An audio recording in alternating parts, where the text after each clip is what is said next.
CEO fires the company's old janitor, then learns he's sitting on the board. Richard Hayes had spent 20 years climbing the corporate ladder, from promotion to promotion in the company's biggest subsidiary.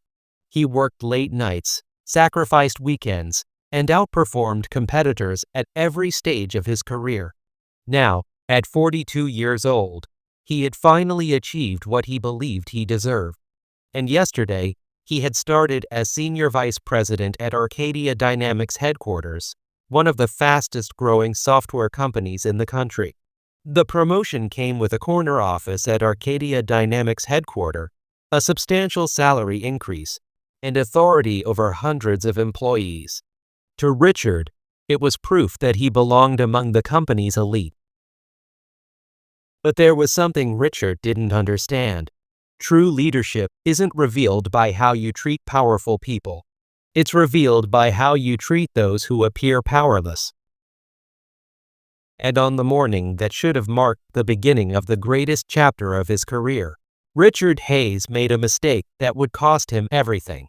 Because the quiet old janitor he publicly humiliated wasn't who Richard thought he was. Not even close. By the end of that day, Richard would find himself standing before the company's board of directors, desperately wishing he could take back a few careless words. But by then, it would already be too late. Long before most employees arrived at Nexacor's headquarters, Samuel Carter was already at work. Every morning, he arrived before sunrise. At exactly 5:45 a.m., he entered through the employee entrance carrying a small thermos of coffee and wearing the same blue maintenance uniform he had worn for years. The security guards always greeted him with a smile. "Morning, Sam." "Good morning, Marcus." "How was your granddaughter's recital?" Samuel smiled. "She played beautifully." The guard nodded. "Glad to hear it." These small conversations happened every day. People liked talking to Samuel. Not because he was entertaining, not because he told great stories, but because he listened. In a building filled with programmers, executives, analysts, project managers, and ambitious professionals trying to climb the corporate ladder, Samuel had somehow become one of the few people who genuinely paid attention to others. He remembered names. He remembered birthdays. He remembered details most people forgot. As he moved through the building that morning, employees arriving early greeted him. "Morning, Sam. Good luck with your presentation today, Melissa." Melissa looked surprised. "You remembered?" Samuel chuckled. "You mentioned it 3 weeks ago." The young engineer laughed. "I wish my manager remembered things like that." Samuel simply smiled and continued down the hallway. A few minutes later, he noticed a loose wheel on a rolling chair. He fixed it. Then he picked up a stack of folders someone had dropped. Then he helped a new employee find the engineering department. None of these things were technically part of his job. Samuel simply believed that if you could help someone, you should. Most people never gave much thought to the old janitor. They simply assumed he had always been there. And in a way, he had. Many employees joked that Samuel knew the building better than anyone else. Even some executives occasionally stopped to chat with him.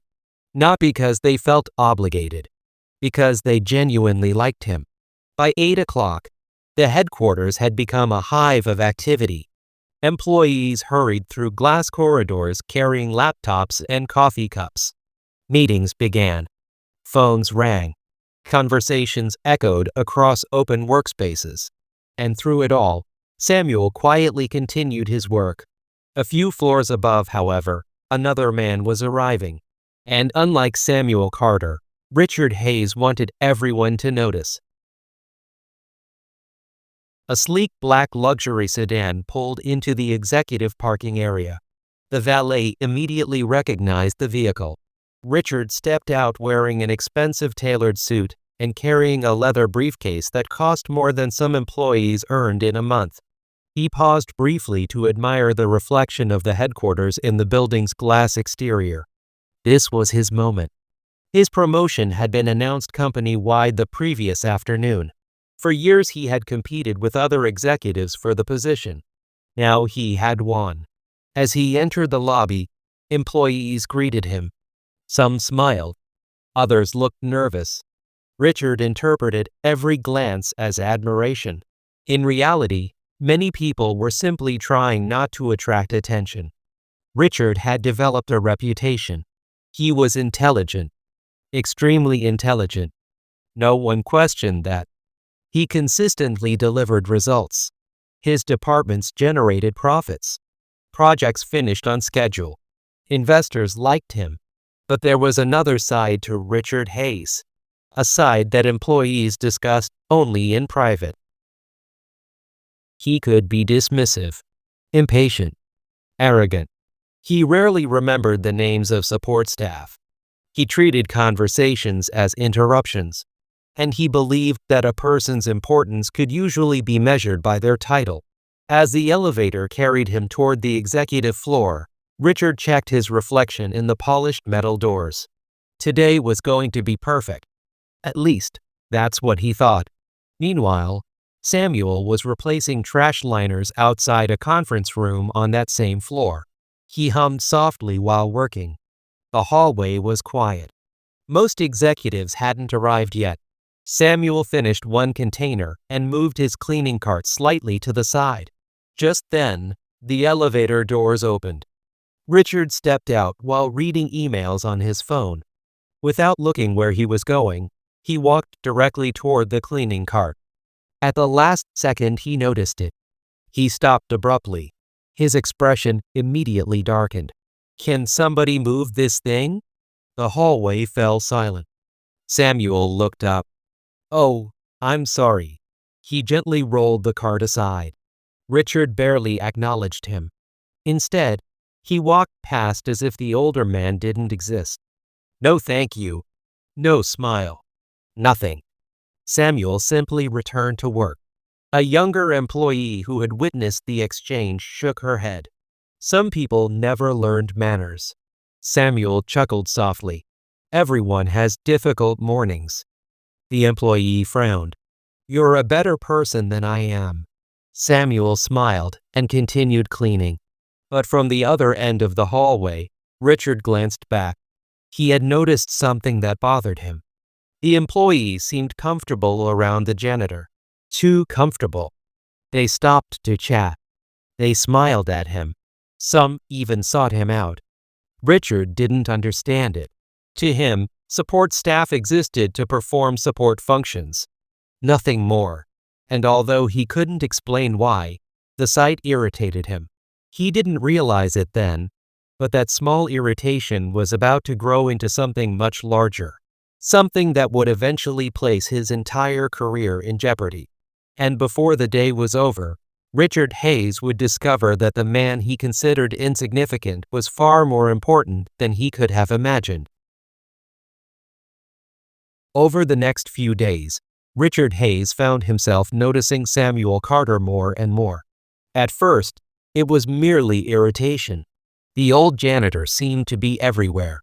Whenever Richard stepped off an elevator, Samuel was nearby. Whenever he crossed the lobby, Samuel was speaking with someone. Whenever he passed through a department, employees seemed eager to greet him. It didn't make sense. Richard couldn't understand why so many people appeared to like a janitor. One morning, he walked past the engineering department and noticed several software developers gathered around Samuel. They were laughing. One of them was showing pictures on her phone. Samuel smiled and nodded while listening. Richard stopped. The developers immediately became quiet. "Shouldn't you people be working?" Richard asked. The room fell silent. A young engineer cleared his throat. "We were just taking a short break."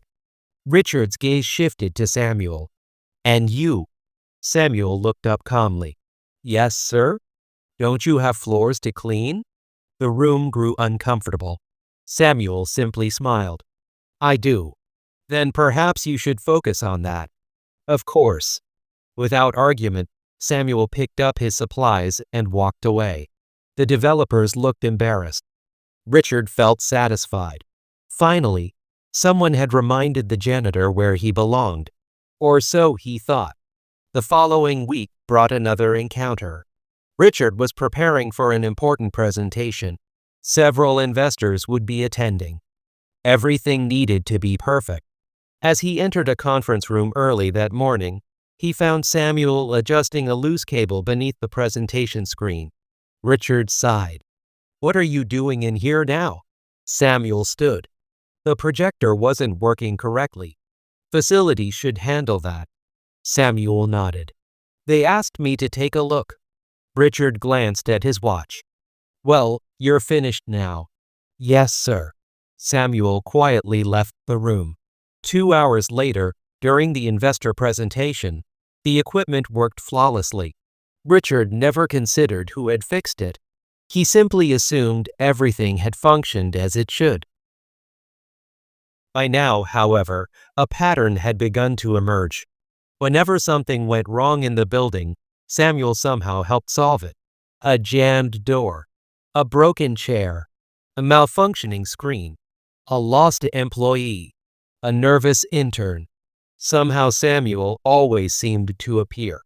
And somehow people trusted him. That trust bothered Richard more than he cared to admit. One afternoon he entered an elevator and found Emma Rodriguez standing beside Samuel. The young engineer was visibly frustrated. "Sometimes I wonder if anyone in management actually listens," Emma said. Samuel nodded thoughtfully. "People are often listening more than we realize." Emma laughed. "That's a very diplomatic answer." The elevator stopped. Richard stepped inside. The conversation immediately ended. He noticed the awkward silence. His eyes narrowed. As the elevator continued upward, nobody spoke. When the doors opened, Emma hurried out. Samuel followed. For reasons Richard couldn't fully explain, the incident annoyed him for the rest of the day. Later that week, Richard scheduled a meeting with Human Resources. The discussion was supposed to concern staffing plans. Instead, he found himself asking an unexpected question. "What's the story with the janitor?" The HR manager blinked. "Samuel?" "Yes." "What about him?" Richard leaned back. "He seems to spend a lot of time talking to employees." The manager looked confused. "People like him." "That's not what I asked." The manager hesitated. "He's worked here for years." "How many?" "I'm not sure." "Longer than I have." Richard frowned. "And nobody sees a problem with that?" "A problem?" "The familiarity." The HR manager struggled to hide her confusion. "He's one of the most respected people in the building." That answer irritated Richard even more. A janitor shouldn't be one of the most respected people in the building. At least, not in Richard's view. Respect should follow achievement, position, authority, not friendliness, not popularity, certainly not a maintenance uniform. Several days later, Richard discovered something that truly bothered him. He was reviewing access records related to a security project when he noticed Samuel's credentials. At first he assumed there was a mistake. Then he checked again. And again. The old janitor had access to nearly every floor in the building, including several executive areas. Richard stared at the screen. That couldn't be right. Most managers didn't have that level of access. He immediately contacted building security. There must be an error. The security supervisor reviewed the record. There isn't. Richard frowned. Why does a janitor have executive access? The supervisor hesitated. I'm not really authorized to discuss employee access privileges. Richard's expression hardened. I'm a senior vice president. I understand. Then explain it. The supervisor chose his words carefully. Samuel has had those permissions for a very long time. A very long time isn't an explanation. I'm sorry, sir. Richard ended the meeting in frustration. For the rest of the afternoon, The question lingered in his mind. Why would a janitor require executive-level access? The explanation was probably simple, but Richard never asked the right people. Instead, he began constructing his own answers, and every answer made him dislike Samuel a little more. Favoritism, special treatment, office politics. Those were the conclusions Richard reached. None of them were correct. But once an idea takes root, people often begin seeing evidence everywhere. Soon Richard noticed things he had ignored before. Executives greeting Samuel, department heads stopping to chat, employees seeking his advice. To Richard, it all looked suspicious. To everyone else, it looked perfectly normal. One evening, as Samuel prepared to leave for the day, Emma caught up with him in the lobby. "You know he doesn't like you, right?" Samuel smiled. "I don't think that's entirely true." Emma laughed. "Samuel, I'm serious." "So am I." She shook her head. "Richard is looking for reasons to cause trouble." Samuel considered that for a moment. Then he smiled. "Some people need time to learn." Emma folded her arms. "And if they don't?" Samuel looked toward the elevators. "Then life usually teaches them." Emma wasn't sure what he meant, but as Samuel walked out into the evening sunlight, he seemed completely unconcerned. Meanwhile, several floors above, Richard Hayes was making a decision he believed would strengthen his authority, a decision that would soon place him on a direct collision course with a quiet old janitor. And when that collision finally came, there would be no turning back. The opportunity arrived sooner than Richard expected. 2 weeks after his promotion, Arcadia Dynamics was preparing for one of the most important meetings of the year. Representatives from several major investment firms would be visiting headquarters. The board of directors would also be attending later that afternoon. For Richard, the day carried enormous significance. His expansion proposal would be presented to senior leadership. If approved, it could place him on track for an even larger executive role. Everything needed to go perfectly. By 8 o'clock that morning, the building was already buzzing with activity. Employees hurried between conference rooms. Presentation screens were tested. Coffee stations were restocked. Executives reviewed reports one final time. The atmosphere was tense. Richard loved it. This was where important people did important things. At least, that was how he saw it. Shortly before 9 o'clock, he stepped out of a meeting room carrying several folders. His mind was already focused on the presentation ahead. As he turned a corner near the executive conference center, he stopped abruptly. A small group of employees stood nearby. Among them was Samuel Carter. The old janitor was speaking with 2 department directors and several engineers. Everyone appeared relaxed. A few people were smiling. One director even laughed at something Samuel had said. Richard felt his irritation return immediately. There he was again. Talking. Always talking. Always surrounded by people. Richard looked at his watch. There was work to be done. Important work. Yet somehow employees always seemed willing to stop and chat with a janitor. He walked directly toward the group. The conversation ended the moment people saw him approaching. Richard stopped a few feet away. "What exactly is going on here?" Nobody answered immediately. The department directors exchanged uncertain glances. One of the engineers cleared her throat. "We were just discussing today's schedule." Richard looked at Samuel. With him? The silence became uncomfortable. Samuel remained calm. "We were only talking for a moment." Richard laughed coldly. "A moment here. A moment there. Every day." Several employees shifted nervously. This wasn't the place for this conversation. Everyone knew it. Everyone except Richard. "I've been watching this for weeks," he continued. "You seem to spend more time socializing than working." The accusation hung in the air. Samuel simply looked at him. For a brief moment, Richard expected an argument, a defense, an excuse. Instead, Samuel remained completely composed. That somehow made Richard even angrier. The hallway was beginning to attract attention. Employees slowed as they walked past. Others stopped entirely. Richard noticed them watching. Rather than backing down, he doubled down. "You know what your problem is?" The question echoed through the hallway. No one moved. No one spoke. Samuel answered quietly, "No, sir." "You think the rules don't apply to you?" A few employees exchanged worried glances. This had gone too far.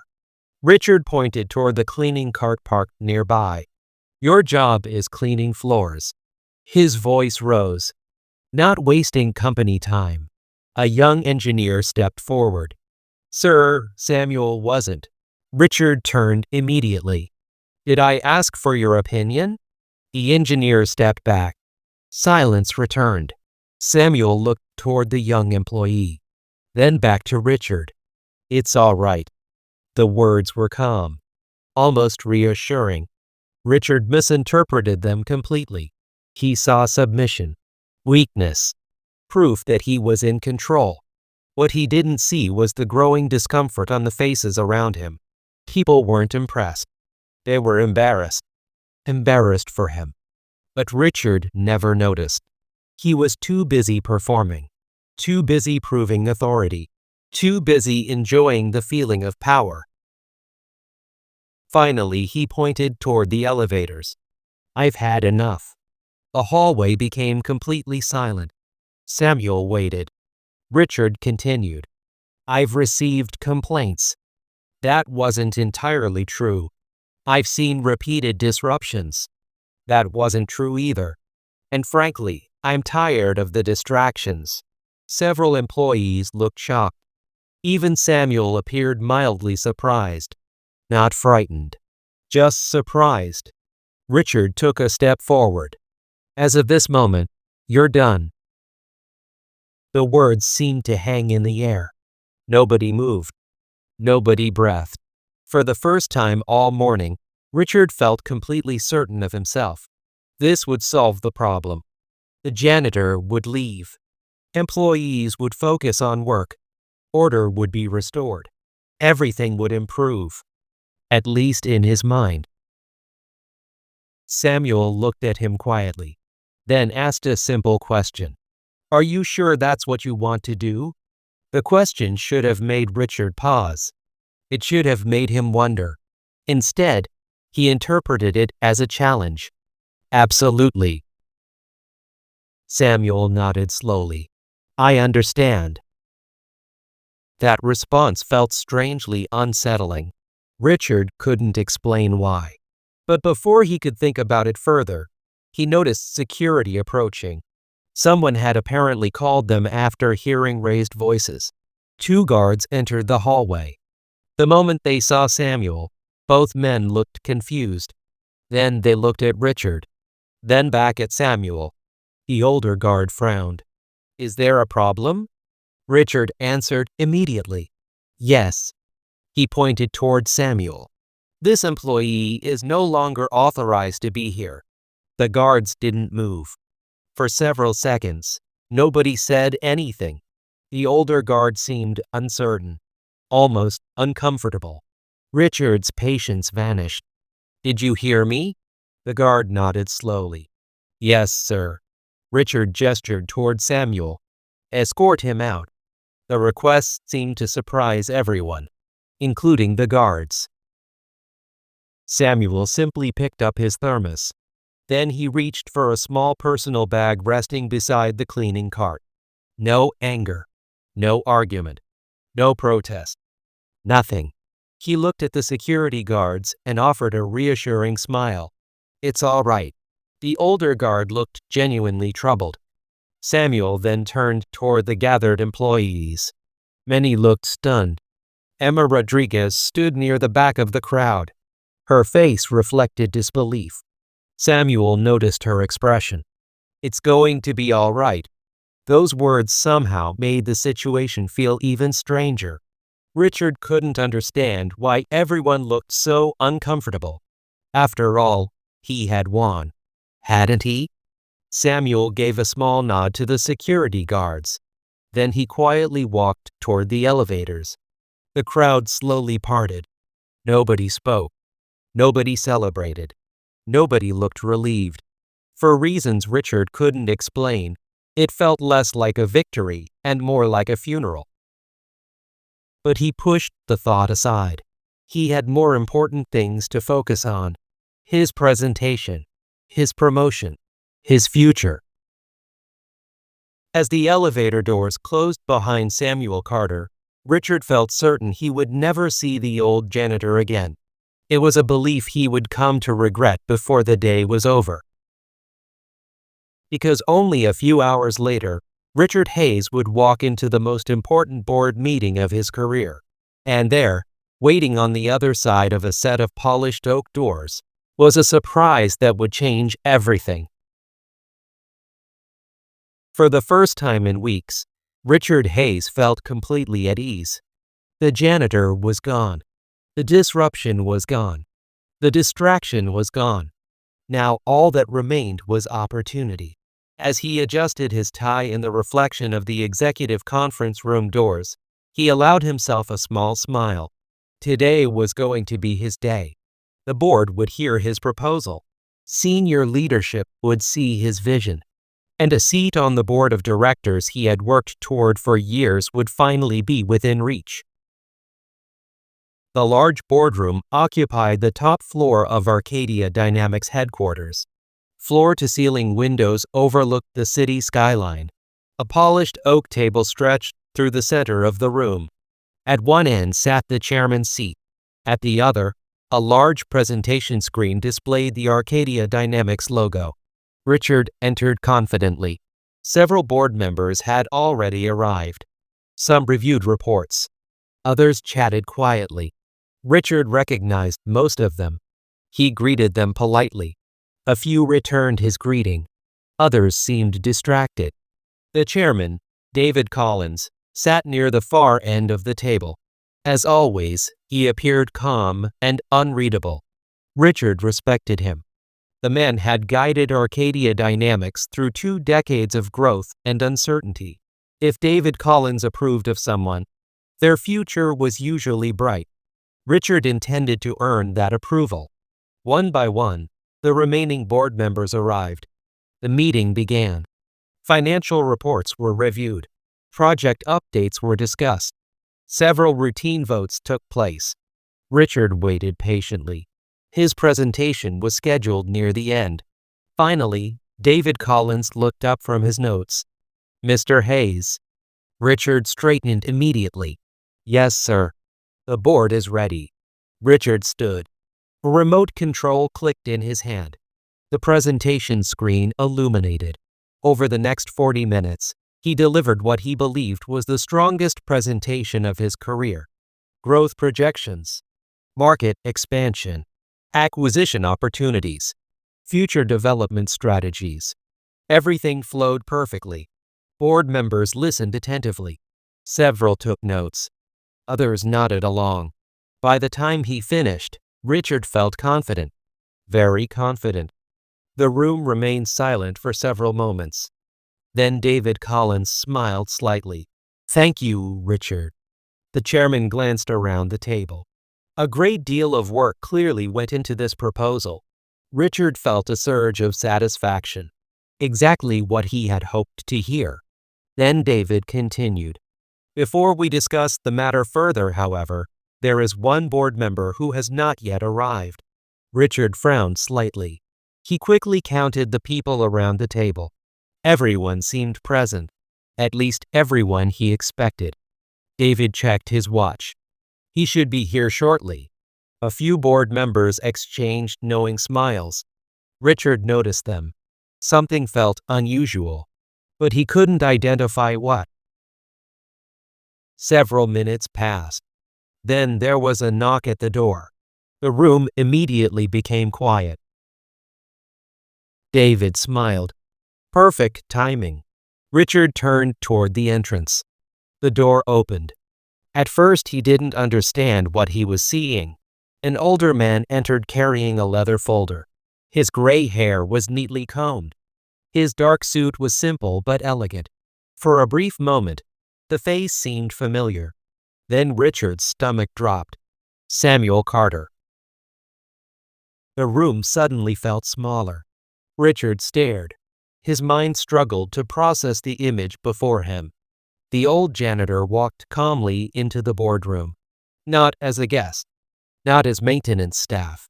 Not by accident. As if he belonged there. Several board members immediately stood. Some smiled warmly. One extended his hand. Another greeted him by name. Good to see you again, Samuel. Glad you could make it. We've missed having you here. Richard looked from face to face. Nobody appeared surprised. Nobody appeared confused. Everyone acted as though this were completely normal. Because for them, it was. Samuel shook hands around the room. Then he took a seat. Not at the back. Not near the wall. At the table. Directly across from Richard. Only then did Samuel finally look up. Their eyes met. For the first time all day, Richard felt genuinely afraid. Samuel's expression remained calm. There was no anger. No satisfaction. No resentment. In some ways, that made it worse. David Collins folded his hands. Now that everyone is here, we can continue. Richard found his voice. Beg your pardon, what? Several heads turned toward him. He swallowed. I don't understand. David raised an eyebrow. You don't understand what? Richard gestured toward Samuel. The janitor. The moment the words left his mouth, Richard knew he had made another mistake. Several board members exchanged glances. One looked openly annoyed. Samuel remained silent. David's expression hardened slightly. Mr. Carter is not a janitor. Richard felt the blood drain from his face. The chairman continued. Samuel Carter was one of the earliest investors in Arcadia Dynamics. Silence filled the room. Richard could hear his own heartbeat. David continued. When this company consisted of 12 employees and a rented office, Samuel provided funding that allowed us to survive. Several board members nodded. He has served on this board for over 20 years. 20 years. The number echoed through Richard's mind. 20 years. Longer than his entire career at Arcadia Dynamics. Longer than many executives had worked for the company. David glanced toward Samuel. Most people never know who Samuel is. A few smiles appeared around the table. That's exactly how he prefers it. Richard stared. Nothing made sense anymore. The access privileges. The respect. The conversations. The security guards. The directors. The employees. Suddenly every strange detail fell into place. Every clue he had ignored. Every warning he had missed. Samuel had never been the outsider. Richard had. David continued. Several years ago, Samuel requested permission to work within the company in a support role. A board member chuckled. It was one of the most unusual requests we've ever received. Another smiled. And one of the smartest. David nodded. Samuel believed that if he wanted to understand the company, he needed to understand its people.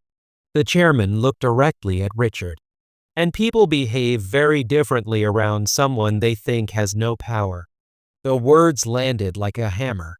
Richard couldn't look away. For the first time, he understood exactly what had happened. Not just today. For weeks. For months. Perhaps for years. Samuel had been observing. Listening. Learning. Not from executive reports. Not from presentations. From people. The people Richard had ignored.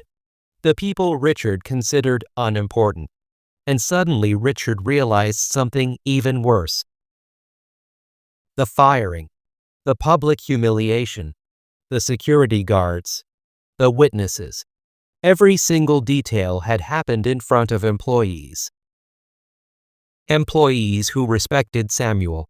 Employees who would remember. Employees who had seen everything. Richard's confidence vanished completely. The promotion, the presentation, the future he had imagined only an hour earlier. All of it suddenly felt very far away, and the meeting was only beginning. For several long moments, nobody spoke. The boardroom remained completely silent. Richard sat frozen in his chair. The confidence that had carried him through the morning was gone. In its place was a growing sense of dread. David Collins looked around the room. Now, the chairman folded his hands. Before we discuss Mr. Hayes's proposal, there is another matter that requires our attention. Richard felt his stomach tighten. He already knew what was coming, or at least he thought he did. What he didn't know was how much the board already knew. David opened a folder. I received several reports this afternoon. The chairman's voice remained calm, professional, measured, the worst kind of calm. Those reports concern an incident that occurred on the executive floor. Richard glanced toward Samuel. The older man remained silent. He had not said a single negative word. Not one. David continued. Several witnesses have provided written statements. Another board member opened her own folder. So have human resources. A third board member nodded. And security. Richard's heart sank. Security. Of course. The guards had witnessed everything. David turned a page. Mr. Hayes. Richard swallowed. Yes, sir. Did you terminate Mr. Carter's employment this morning? The question was simple, direct, impossible to avoid. Yes. And on what grounds? Richard opened his mouth, then closed it. The answer that had sounded reasonable hours earlier suddenly felt ridiculous. I believed he was creating workplace disruptions. The room remained silent. No one appeared convinced. David glanced down at the reports. The statements we received describe something very different. Another board member adjusted his glasses. According to multiple witnesses, Mr. Carter was speaking with employees for less than 2 minutes. A second board member added. Several witnesses also state that the interaction was work-related. A third voice joined in, and none of the witnesses reported disruptive behavior. Each sentence felt heavier than the last. Richard's carefully constructed justification was collapsing, piece by piece, fact by fact. The board wasn't relying on assumptions. They had evidence. David looked at him steadily.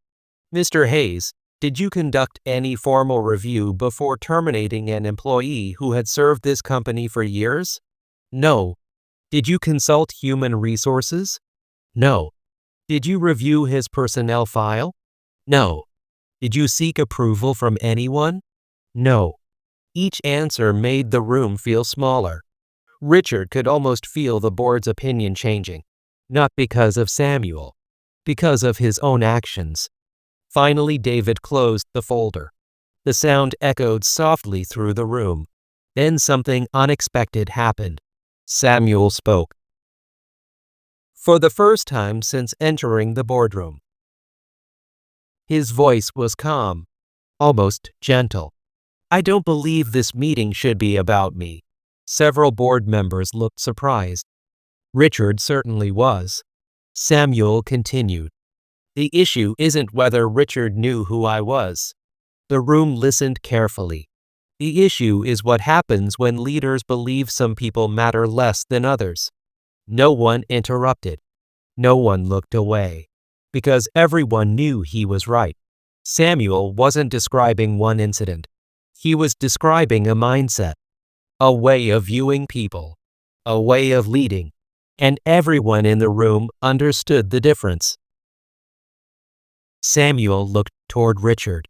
There was no anger in his expression, no triumph, no desire for revenge, only disappointment.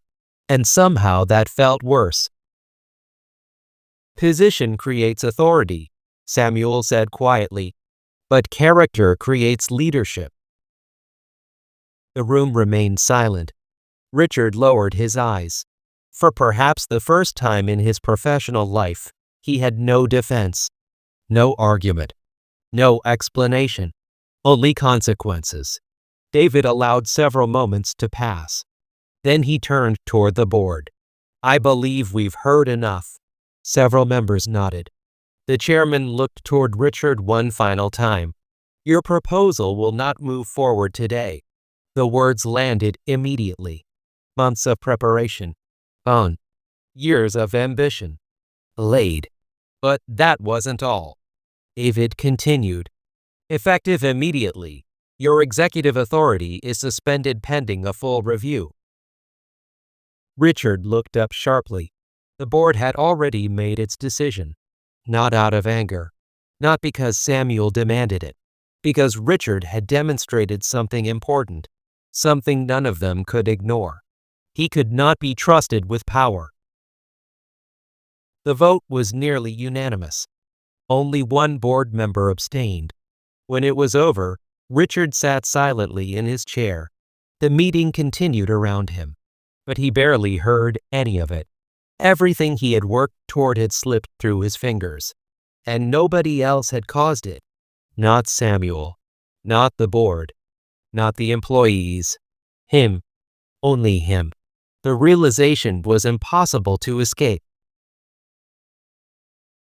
Hours later, as the meeting concluded, people slowly began leaving the room. Richard remained seated. Most avoided eye contact. Some offered polite nods. Others simply walked past. Eventually, only two people remained. Richard and Samuel. For several moments neither spoke. Then Richard finally broke the silence. I didn't know. The words sounded weak. Even to him. Samuel nodded. I know. Richard looked down at the table. If I had known. Samuel smiled sadly.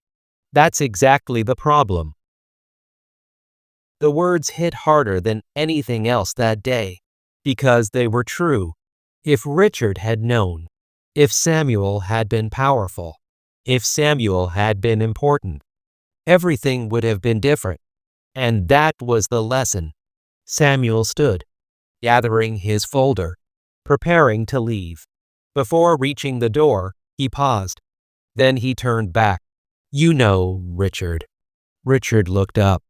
When Arcadia Dynamics started, nobody cared about titles. Samuel smiled faintly. We only cared about people. For a moment neither man spoke. Then Samuel opened the door and left. The following weeks brought significant changes. The board completed its review. Richard lost his executive position. A different leader was chosen to oversee the department, one whose leadership style reflected the values Arcadia Dynamics wanted to represent. Emma Rodriguez received recognition for her professionalism and integrity. Several employees who had consistently supported their colleagues were promoted into larger roles. The culture Samuel had spent years quietly observing was strengthened, protected, encouraged. And as for Samuel, the very next Monday morning, security guards arriving for the early shift saw a familiar figure entering the building.